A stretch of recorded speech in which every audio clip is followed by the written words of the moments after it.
Welcome to Jazz Piano Skills. I'm Dr. Bob Lawrence. Happy New Year. Hey, I hope everyone had a fantastic Christmas. I hope Santa Claus was good to you this year. Hope that you got some new musical gear. Always great to get some new keyboards or some good recording equipment. So anyway, I hope you had a fantastic Christmas. I want to apologize. I took last week off. I was planning on starting the new year last week with Jazz Piano Skills. However, I came down with the flu and was very sick. Still not 100%, but feel much better than I did last week for sure. So here we go. Brand new year, 2020, and a new season, new episodes for Jazz Piano Skills, and I'm looking forward to it.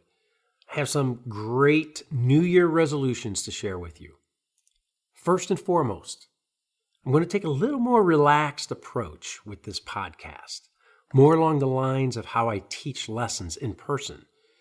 This gives me some educational latitude and the ability to improvise a little with my thoughts and my ideas. I'm also, some of you will be probably very excited to hear that I'm going to lose the tagline I've been using, the tagline of turn off your eyes and turn on your ears. Personally, I like it. I like it a lot. But my family told me over Christmas it was borderline cheesy. And let me tell you, as I'm sure some of you know, your wife and your children can be brutally honest. So I listened to them and I said, okay, all right.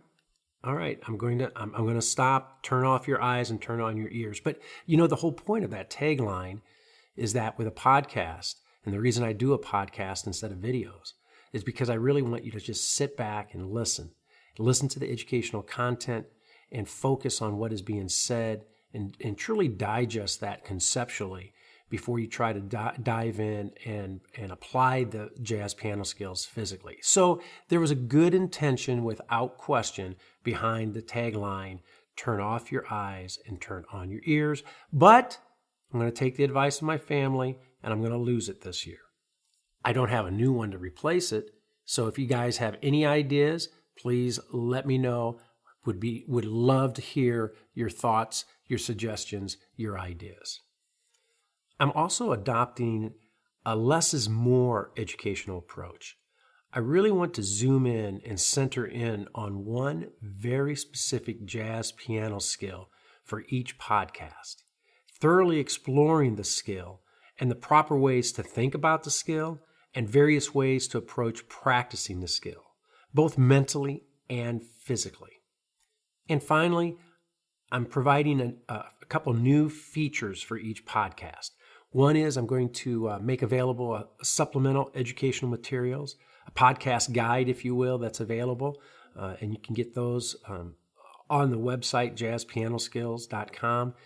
It's a way to kind of have a visual aid or a visual guide to the educational content that's being discussed in the podcast. Some of you may find that to be beneficial. Others of you may not need it at all. So it's strictly optional. You do not need the supplemental material to enjoy the podcast or to reap the benefits of the podcast. I have also included on the website now a little community participation. There's actually a way to add comments that you can actually chime in and offer up any comments or ideas that you have along the same lines of the podcast or the jazz piano skill being discussed in the podcast. And that's available online at jazzpianoskills.com as well. So if you go to the site, you'll be able to see the various podcast episodes. And within each episode, you'll be able to have access to the supplemental educational material or guide that you can download. And you'll also have an opportunity to chime in and offer any suggestions or ideas or comments that you have regarding the podcast as well. So, as you can see, I have big plans for 2020, big plans for Jazz Piano Skills. I'm very excited. I hope you are too. I'm looking forward to a great season, a great year, and a great time with you to discover, learn, and play jazz piano. So let's get down to business and kick off the new year. And we're going to kick off the new year with the exploration of altered dominant scales. First of all, just the title alone, to a lot of folks, can be scary. I know it was for me, at least, the very first time I heard it, altered dominant scales. Oh my gosh, what the heck is that? And then once I found out what altered dominant scales are, I actually even got more scared, because I realized it was dealing with things that I had seen in jazz and I had heard about, but I had absolutely no idea what they were. I would see the notation, but I would have no idea what it meant. Fancy notation, right? The fancy smancy stuff, like sharp 9, sharp 11, flat 9, flat 13, sharp 5, sharp 9, flat 9, right? All the fancy smancy symbols that I would see next to chord symbols, and I had no idea what they were. And so, of course, we're always kind of a little apprehensive or scared about the things that we do not know. So today, I want to shine a little light on altered dominant scales and try to demystify or simplify that skill, that jazz piano skill for you. Now, for some of you, this topic may be too easy. You may already have a command or mastery of altered dominant scales, altered dominant sounds, chords, voicings. Fantastic. I'd encourage you to continue listening, because you may hear these altered dominant scales presented in a way that is different than from how you've thought of them in the past, and as a result, find it to be beneficial. Others of you, on the other hand, may be going like, wow, this is way beyond my skill level right now. Not sure I'm going to even understand what he's talking about. I would encourage you as well to listen, right? This is how you learn.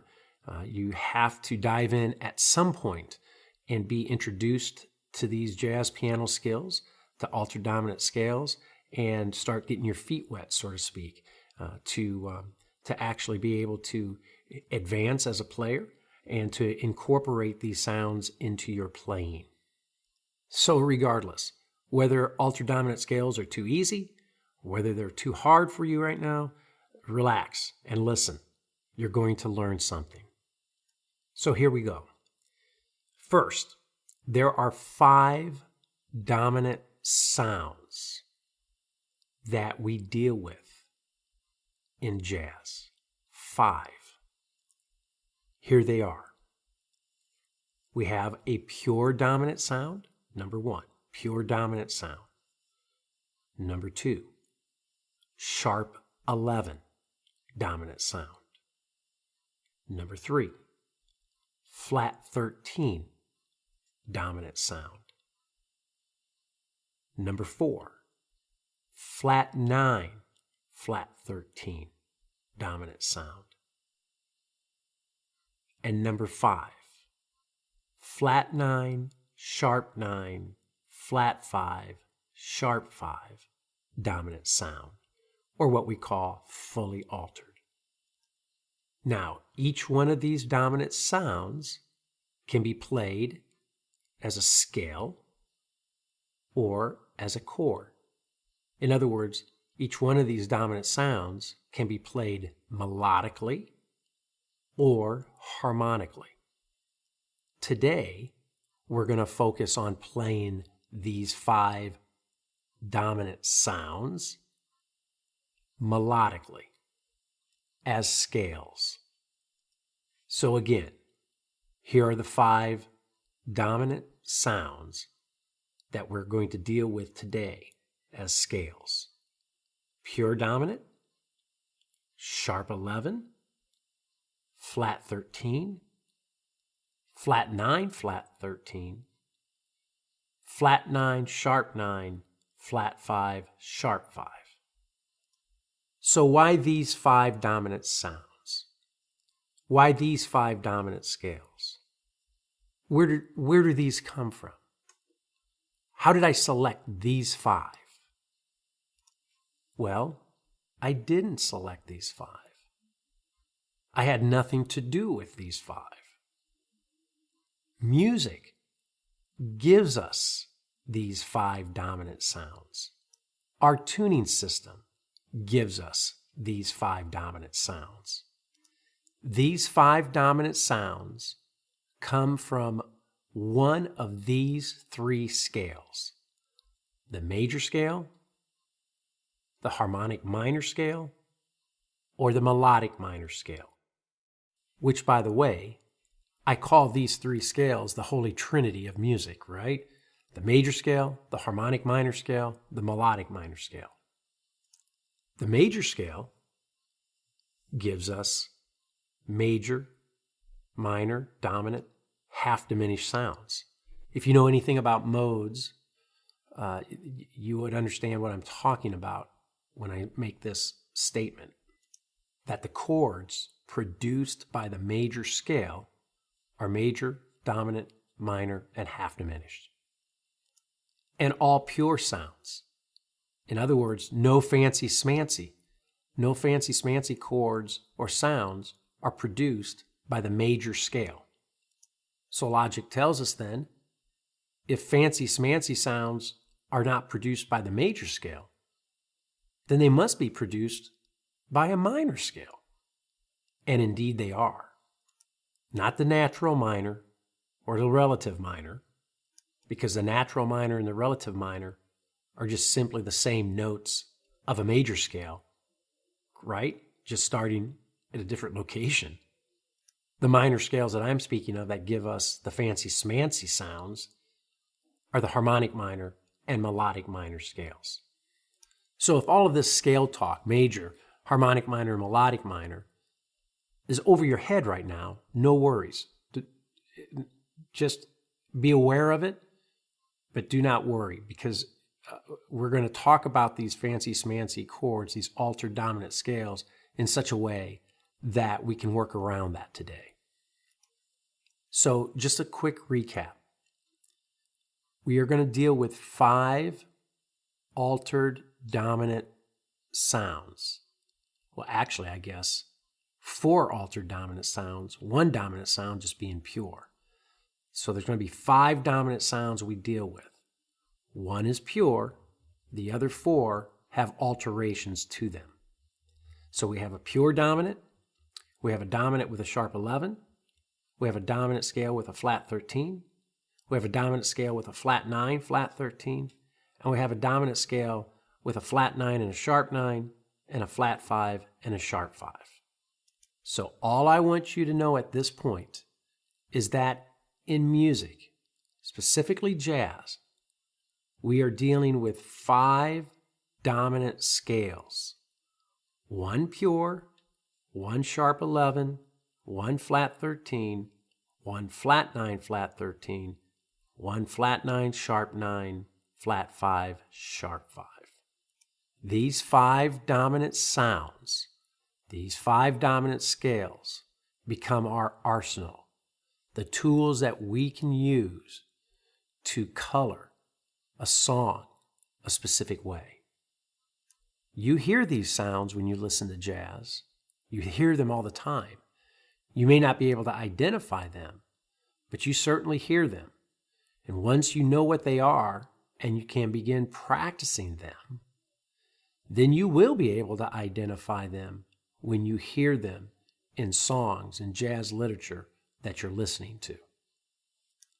So let's go through each of these sounds, each of these scales. So the first one, pure dominant. And I'm going to illustrate these for C dominant today. The supplemental educational guide, podcast guide that's available online at jazzpianoscales.com has all of these dominant sounds notated and written out for you for all 12. So again, it may be very beneficial for you if this is new to you. That guide can become very invaluable for you when practicing and playing these scales at home.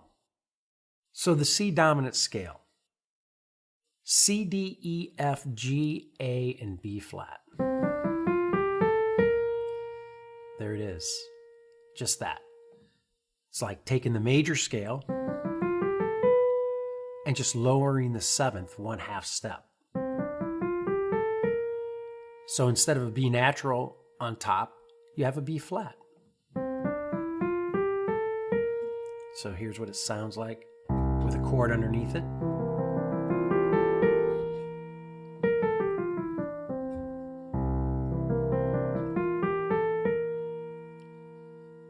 Now, the academic world is going to refer to that as the Mixolydian mode, okay?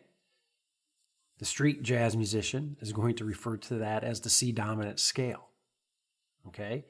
I just mentioned the mode to you because I want to validate where the sound is coming from.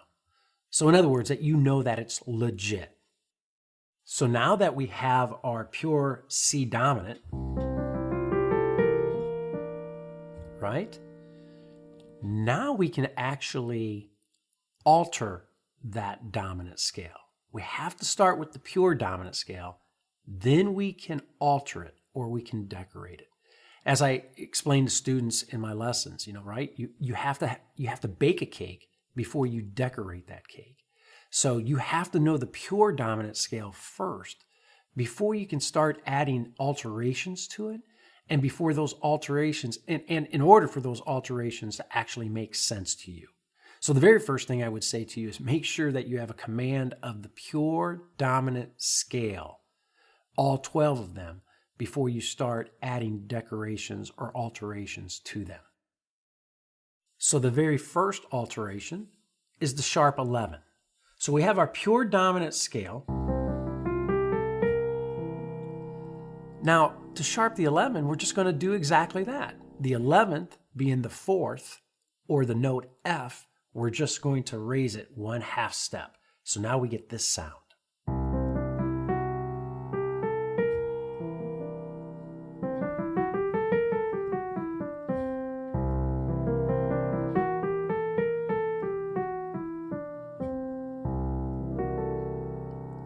Really pretty. So we just took the pure dominant scale, altered the 4th, raised the 4th 1/2 step, sharp 11, and there we have it.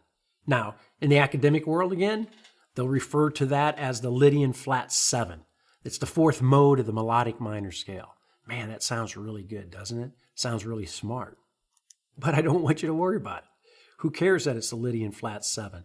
At this time, what you want to be able to do is understand what a C7 sharp 11 is and be able to play that scale. And the quickest and fastest way to get to that scale is to do exactly what the notation tells you to do. C dominant 7, sharp 11. Play the C dominant scale, sharp the 4th or the 11th, and there you have it. The next dominant sound, the flat 13. So what do you think we're going to do? We're going to play the pure dominant scale, C dominant,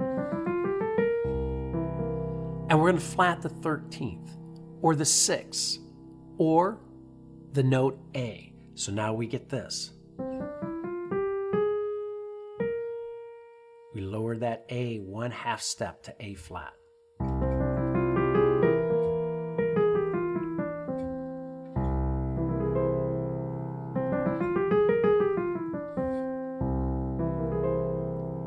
Pretty sound again, right? Beautiful. These alterations are wonderful. So again, the academic world's going to tell you that's the Mixolydian flat 6, or the 5th mode of the melodic minor scale. Sounds awesome, really smart. However, you do not need to worry about that right now. I want you to play the pure dominant scale, flat the 6, flat the A. Now you have a C7 flat 13. The next altered scale, one of my favorite, the flat 9, flat 13. So again, we're going to approach this very logically. We're going to start with our pure dominant scale. We're going to flat the 9, which is the 2nd. And we're going to flat the 13, which is that A again, right? So we get this sound.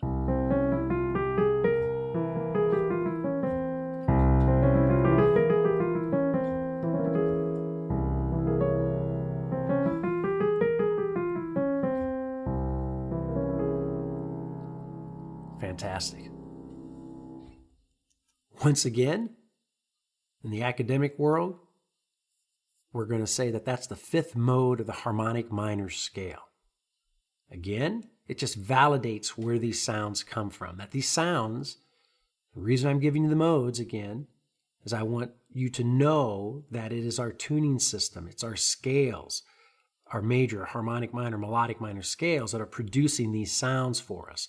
I didn't make them up. A jazz musician did not make them up. They exist through music itself. And finally, the last altered dominant scale or sound. It's what we call the fully altered. In other words, we're going to flat the 9, we're going to sharp the 9, we're going to flat the 5, we're going to sharp the 5. So basically it's the whole kitchen sink, right? Everything gets altered.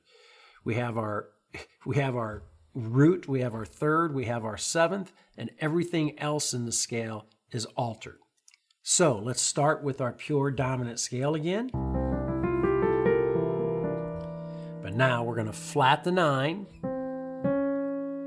D flat, we're going to sharp the 9, E flat or D sharp, put our third in there, flat the 5, G flat, sharp the 5, A flat or G sharp, put our seventh in there, and there we go. We have the entire sound.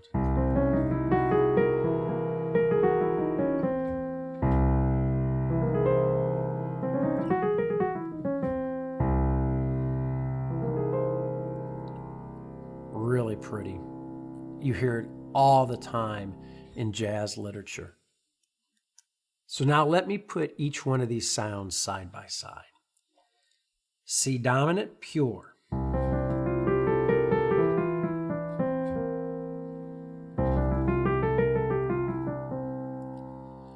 C dominant 7, sharp 11.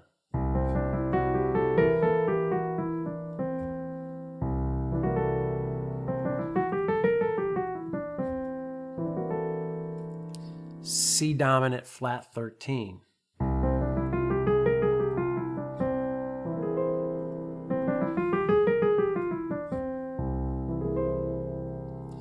C dominant 7 flat 9 flat 13.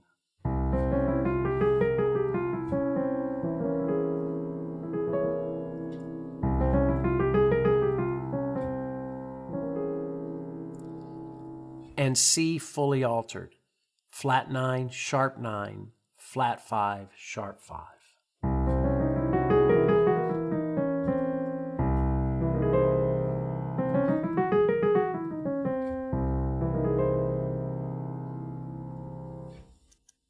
So now let me play these same 5 dominant scales with a little rhythm section behind me so you can actually hear them in a musical context.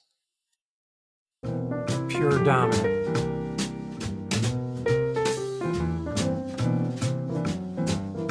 Sharp 11.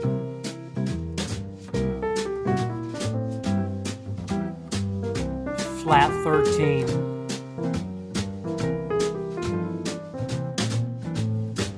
Flat 9, flat 13.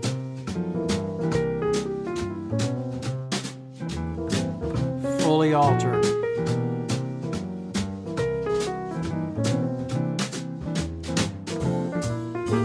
Pure dominant.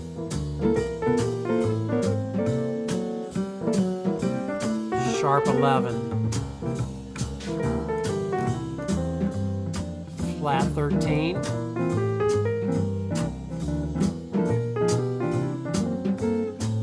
Flat 9, flat 13.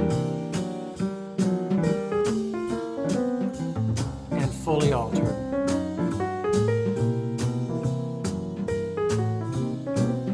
One more time through all 5.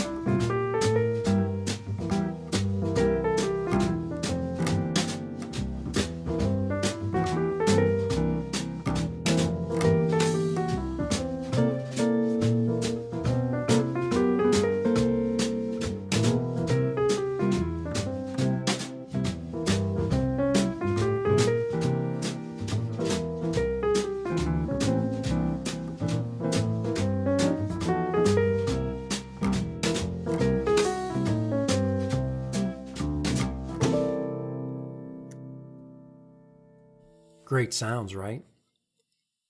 This is exactly how I would practice them. Notice that when I was playing those scales, the dominant, from the pure dominant to the fully altered dominant, I was just playing them simply straight up, straight down. Wasn't trying to do anything fancy, wasn't trying to improvise. I was just trying to play with a good time, good feel, and to focus on digesting those sounds, each one of them. Again, if having these scales written out, musical notation, having them in front of you, I strongly encourage you to download the educational supplemental guide for this podcast that you can access at jazzpianoskills.com. I find having a visual guide, a visual cue in front of me when I'm practicing, I find that to be very beneficial. So if you find it to be beneficial as well, I certainly encourage you to get that educational guide. It will be well worth it. It will help expedite the learning process for you. So now, I want to play these 5 dominant sounds again. This time, I'm going to improvise. I'm only going to use the notes of the scale. I'm not going to use any notes outside of the scale. I'm not going to do any half-step approachments to any of the target notes within the scale. I'm just going to actually play scale tones. And I want you to hear how wonderful, how tremendous these scales are when using them to improvise. And that you just have to use the notes of the scale. Nothing else, just the actual notes of the scale. Now, I'm actually going to have my rhythm section play underneath me, but I'm going to actually improvise using a trumpet. So you can actually distinguish between the piano voicings that I'm playing in the background and the trumpet improvisational lines on top of those voicings. Now keep in mind, the trumpet is only playing the notes of the scale, improvising with the notes of each one of the scales. Here we go. Pure dominant. Sharp 11.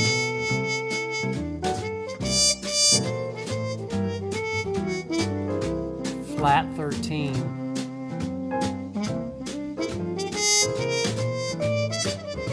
Flat 9, flat 13. Fully altered.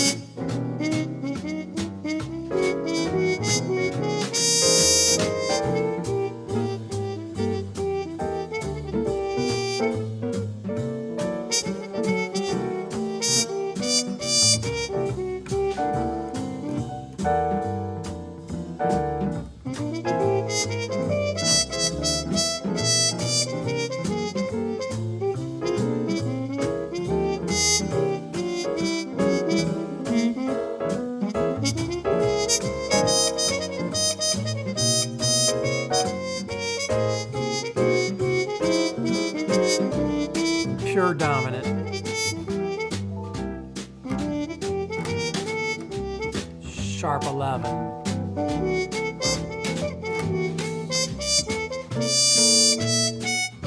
Flat 13.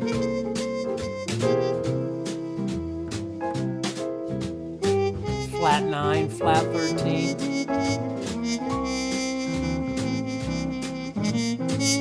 Fully altered.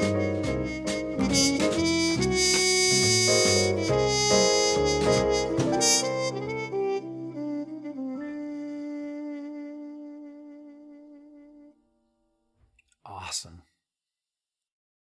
So as you can see, knowing your dominant scale and knowing how to alter that dominant scale is going to pay huge dividends for you in developing as a jazz pianist. Altered dominant scales. Upon first hearing, scary, intimidating, too much fancy smancy stuff. I'll never get it. Too hard for me to hear. Too hard for me to understand. Too hard for me to play. Wrong. Do not be intimidated.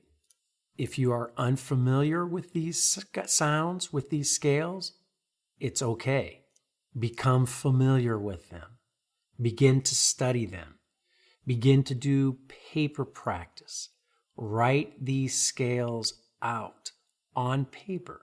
Not musical notation necessarily. Literally on paper. Write the C dominant scale. C, D, E, F, G, A, B flat. Write the C dominant scale sharp 11. Write the C dominant scale flat 13, and so on. Write these scales out on paper. Study them on musical notation, written out on music, in music. Both ways, right? Not just an either or. Write them out using letters. Write them out on the musical staff. Once you begin to actually study these scales, these sounds, they start to lose their scariness. The pit bull becomes the poodle. Do not be afraid. Use play-alongs when you practice. Actually place these scales in a musical context. There are a lot of different software applications out there and various apps that you can use to help simulate a musical background for you. I strongly encourage you to use these tools to help you not just digest the jazz piano skill, but to help you develop your sense of time, your sense of feel, articulation. These are all things that a jazz pianist cannot teach you. You have to experience them in order to develop them. We can talk about it, but you have to actually experience time and feel in order to develop a good sense of time and feel. Play the scales from various entry points. Don't always start on the root. Start the scale on the third, start it on the fifth, start it on the seventh. Look at the scale from different perspectives. Your ability to do so ultimately determines your ability to develop improvisational skills. Practice using various tempos, various grooves. Mix it up. In other words, do not always practice the same way every time you sit down to practice. Variety is indeed the spice of life. So there you have it. Altered dominant scales. A quick journey through each of them. The pure dominant, the dominant sharp 11, the dominant flat 13, the dominant flat 9, flat 13, and the dominant fully altered, which is the flat 9, sharp 9, flat 5, sharp 5. I hope you found this Jazz Piano Skills podcast to be beneficial. If you are wanting to study this topic and many others extensively, I can't encourage you enough to check out my Jazz Piano Skills curriculum at jazzpianoskills.com. My courses are packed with comprehensive lessons that explore essential jazz piano skills, and each lesson contains detailed instruction and illustrations, provide you with in-depth educational talks. There's interactive learning media. There's traditional guides and worksheets for you to access and download as well.